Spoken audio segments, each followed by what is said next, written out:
Okay.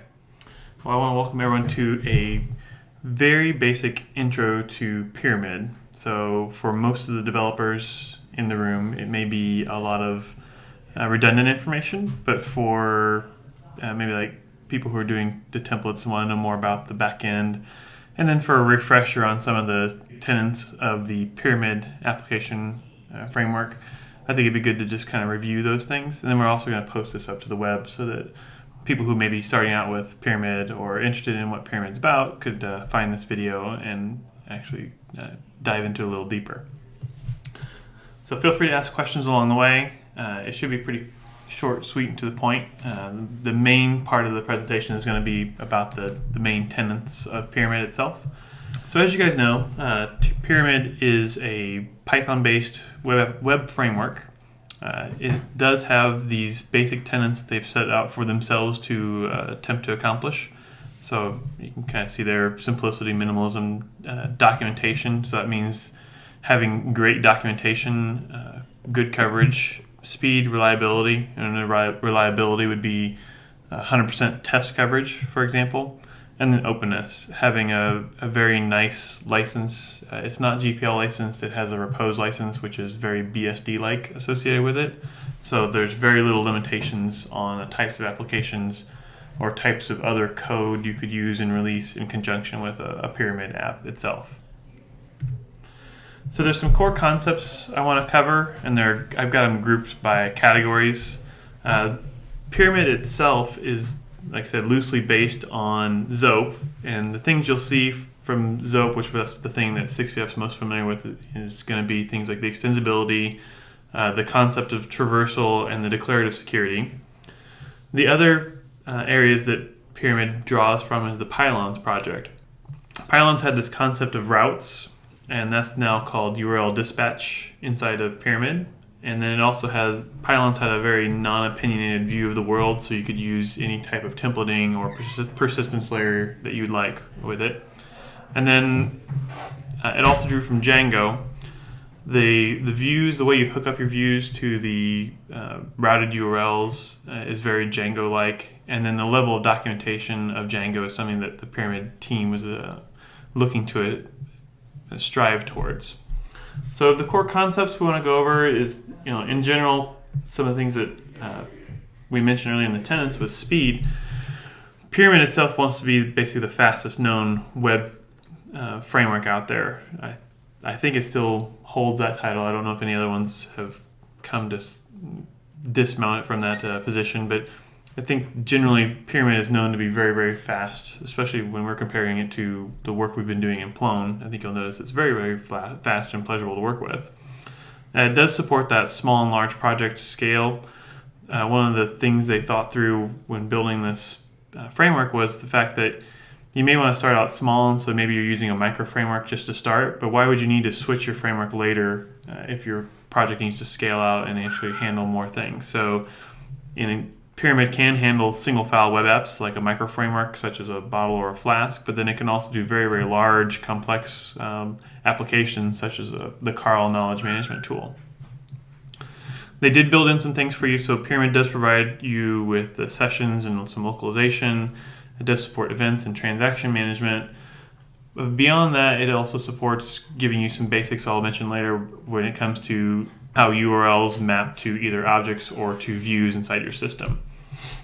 But other than that, it doesn't make any opinions about, again, the persistence layer or the templating system you want to use or any other Python libraries you'd like to bring into your project. So some of the areas here that make Pyramid different, and this is what I'm trying to go over with these core concepts, is the things that make Pyramid a little more unique from some of the other systems that are out there, is configuration does support a couple different ways to configure your Pyramid apps.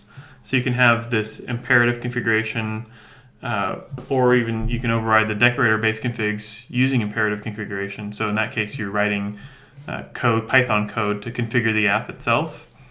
The way you're probably going to see most of the configuration done in Pyramid, though, is going to be using the decorator-based configurations, which are really convenient and kind of more Grok-like if you ever worked with the Grok framework at all. It does support configuration conflict detection, so if you've got multiple packages trying to configure the same configurations, but it will go for the more local versus less local determinations and try and smartly override versus completely bailing out on you, which is nice. It does think about being able to extend your app and have multiple apps served out of one instance of Pyramid, so you can do some multi-tenant, like software as a service style hosting, kind of like the Carl Serve multi-tenant Carl application. The configuration is more extensible to allow for that type of a setup. And then having flexible authentication authorizations is loosely based on the pluggable authentication we've seen in Zope and Plone.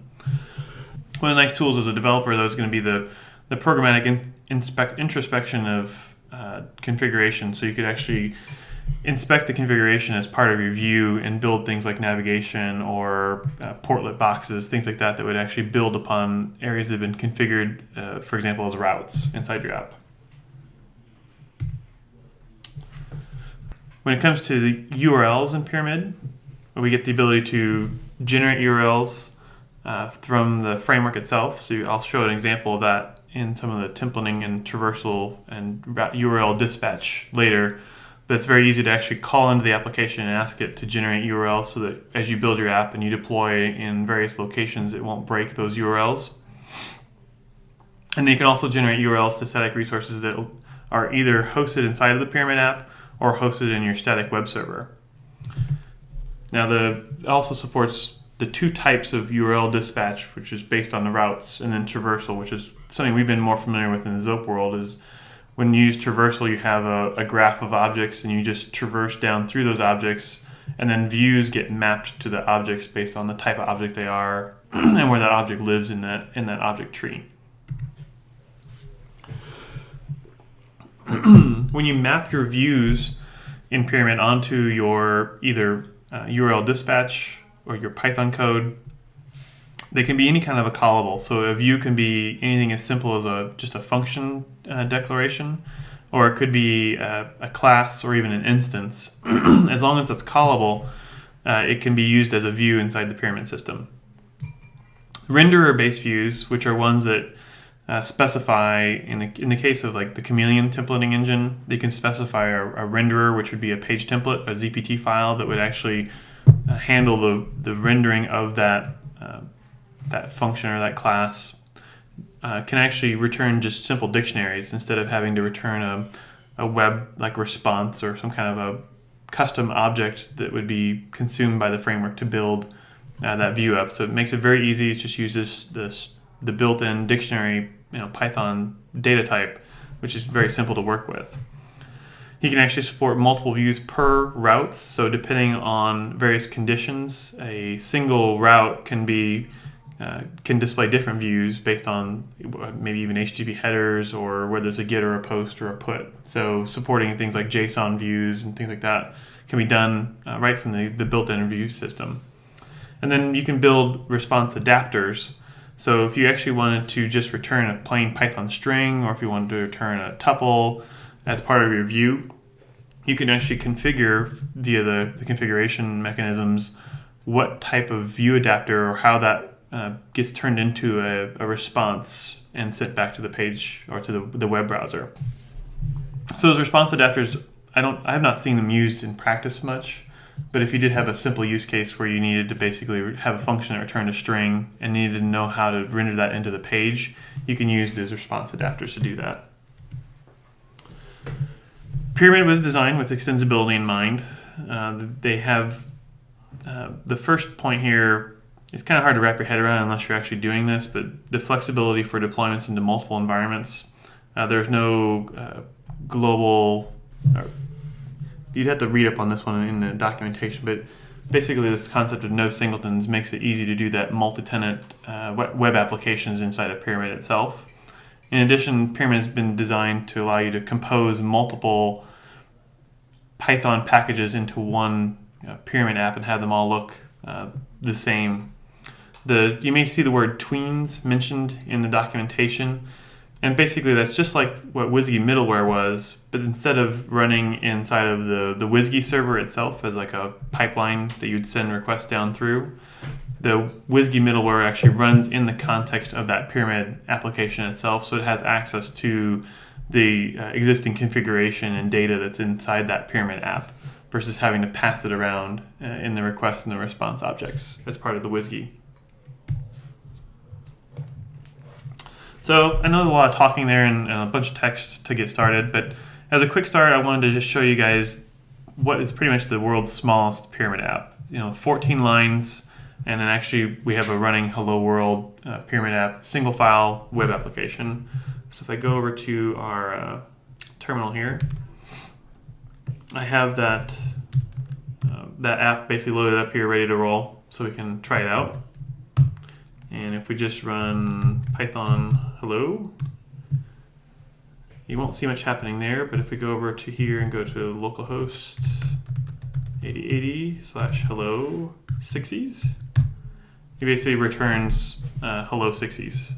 So in the case of this code here, this is using the URL dispatch method for mapping view to some function. So in this case, our view function is this hello world function right here. It returns the response object, hello, and then whatever is matched from the route. So you can see down here we added a route. I'll show you some more route matching techniques in a couple slides here, but basically it does a match on /hello. If I did something other than /hello, we'd get a 404. So if I just did like /60s, we'd get a 404 because there's nothing configured to handle that route being passed in the URL. And this can be pretty flexible when you need to basically expose various parts of your application. You've got some interesting things you can do there by basically capturing portions of the URL and passing it as a dictionary in the request back to your view functions. So that's pretty much the basics of the hello world for Pyramid.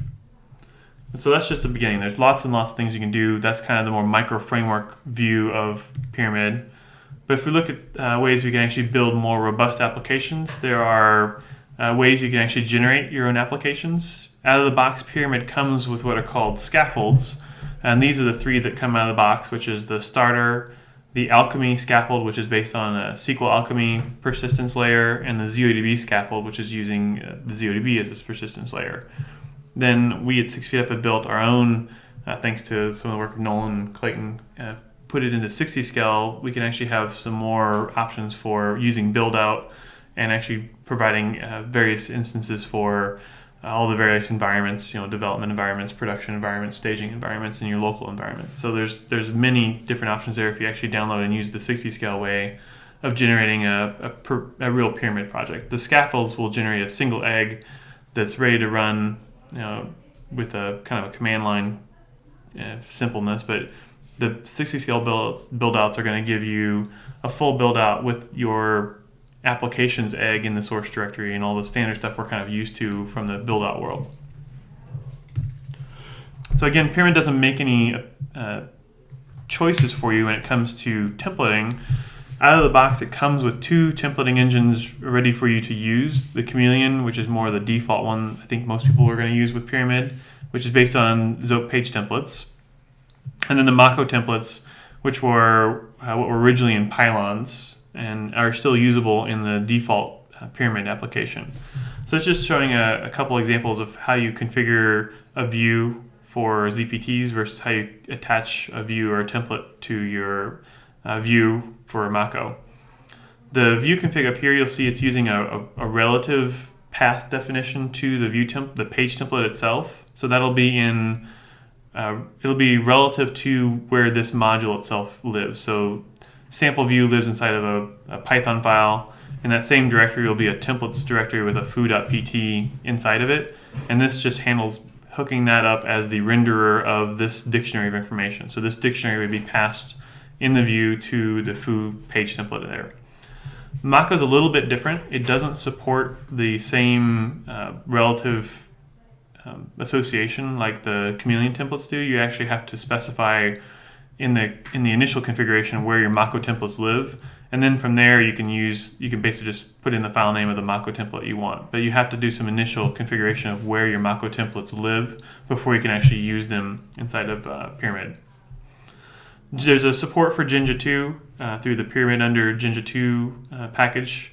again, you'd have to configure where its templates live like you do with the Maka ones. Only the Chameleon templates give you that a little more automatic discovery or automatic referencing of your page template files themselves. So in the application URLs, you can use traversal or routes, which is the URL dispatch. Traversal is something we're very familiar with here, again, because of using Zope and Plone. When you want to set up using traversal inside your application, you basically, when making the configuration, need to specify this root factory, which will be the root object inside the ZODB, for example, of your application. And then from there, URLs get mapped onto various paths and views get passed on, sort of like we do with ZCML, so you can actually specify that for these interfaces, these views apply. And then you can generate URLs in your application for those traversal objects by basically using the built-in of the request, looking for a resource URL. It'll pass back to you the URL based on your virtual hosting environment or whatever environment you're in, so that you can avoid breaking, having hard-coded links inside your application. I have an example of setting up application URLs in Traversal. So I've got two applications here.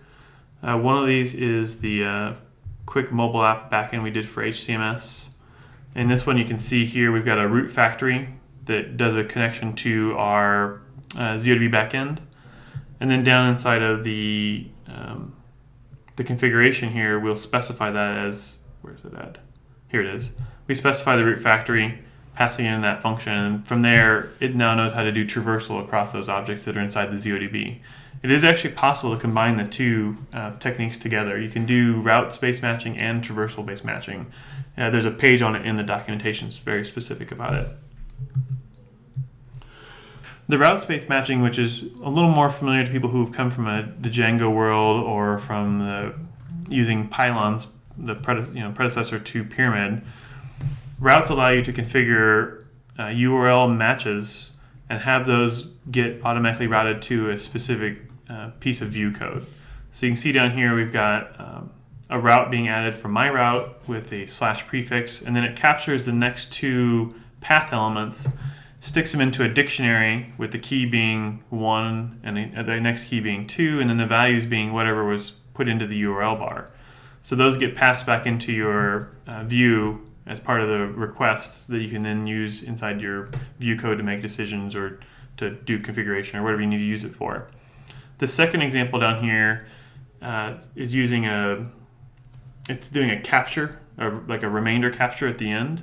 So anything after ABC in the URL is going to get it put into a key called foo with a tuple for each item that's after ABC. So if it was ABC, D, E, F, there would be a key called foo with a tuple for D, E, and F in it. So you can actually capture then arbitrary URLs, remainders that are stuck on the end of the URL. So if your application is doing some kind of crazy data passing in the URL, you could actually capture those very easily. And you can see here we've got the views have been imported and then they're configured and then linked up to the configuration. So this is more the imperative style of configuration. This add view could be removed and actually be done with a decorator inside the view code itself. So you could actually do it right in the same spot as where you're actually writing your view code by defining the view there, and then you add the routes still like this in the imperative way.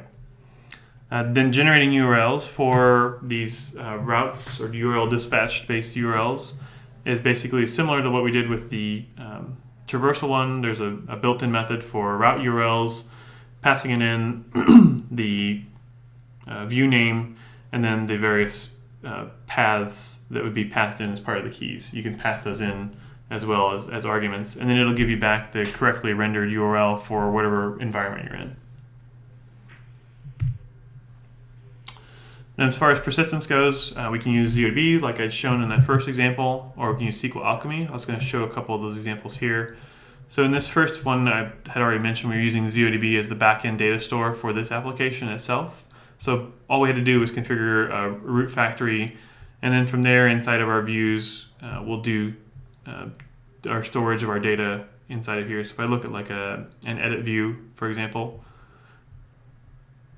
you'll see we can actually create a new speaker, and then inside the speaker or that context, we actually just save those objects inside the ZODB like if you were doing a more manual ZODB application, not necessarily a Plone app, but if you're doing a Zope app, this would be very familiar to people who are more familiar with using the Zope way of storing objects inside of the other objects inside the ZODB. The other way is the SQL Alchemy apps. So here's a quick little SQL Alchemy app. Basically, inside the configuration, I set up a database connection string, and then I've configured routes for my various parts of the application. And then inside of my code, I use SQL Alchemy to store and retrieve data as I normally would. And you have options of doing whatever you like here. I mean, the pyramid doesn't make any kind of assumptions about specific types of persistence being available. So you could use MongoDB or any other type of way that you like to safely store your data. Just some documentation here. This is all based off the Pyramid 1.4 docs, and then I also had a nice little link to the Pyramid denials, which specifically states that Pyramid was not written by aliens. So I don't know, any questions?